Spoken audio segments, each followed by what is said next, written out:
রোজারত অবস্থায় সারাদিন আসলে অনেক কিছুই মনে হয় যে ইফতারির পর এটা খাবো, সেটা খাবো, সেটা খাবো ইত্যাদি, ইত্যাদি।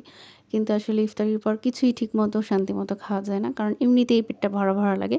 জাস্ট একটু খেজুর আর শরবত খেয়ে নিলেই মনে হয় ব্যাস কমপ্লিট। আ কিন্তু আজকে দিনের বেলা আমার সারাদিন মনে হচ্ছিল যে আজ ইফতারির পর আমি এই উপটান মাখা মাছ ভাজা দিয়ে ভাত খাবো। তো এজন্য আমি সবকিছু ইফতারির আগেই একটু মসলা-টসলা মেখে রেডি করে রেখেছিলাম। তো এই উপটানের জন্য আরকি একটু ময়দা আর কর্নফ্লাওয়ার দিয়ে দিয়েছি। তার সাথে প্রয়োজনীয় মশলাপাতি যা আপনার ভালো লাগে। সবকিছু দিয়ে একটু বেশ সুন্দর করে মেখে মানে ভালোভাবে উপটানটা যেন শরীরের সব জায়গায় ভালোভাবে লাগে, মাছের গায়ে লাগে সেভাবে করে মাখবেন। আর তারপর এটাকে একটু বেশ সময় মতো মানে সময় নিয়ে আরকি ম্যারিনেট করে রাখবেন। আমি ইফতারির আগেই করে রেখেছিলাম। ইফতারির পরে জাস্ট যখন আমি খাবো তখন শুধু তাওয়ায় তেল গরম করে এটাকে ভেজে নিয়েছি। এটা খুবই সহজ কিন্তু খেতে অনেক মজা। খেতে কিন্তু অনেক ক্রিসপি হয় মাছগুলো।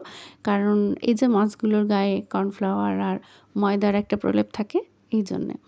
তো এটা বানানো কিন্তু অনেক সহজ, খেতে অনেক মজা। আপনারা চাইলে একবার ট্রাই করে দেখতে পারেন।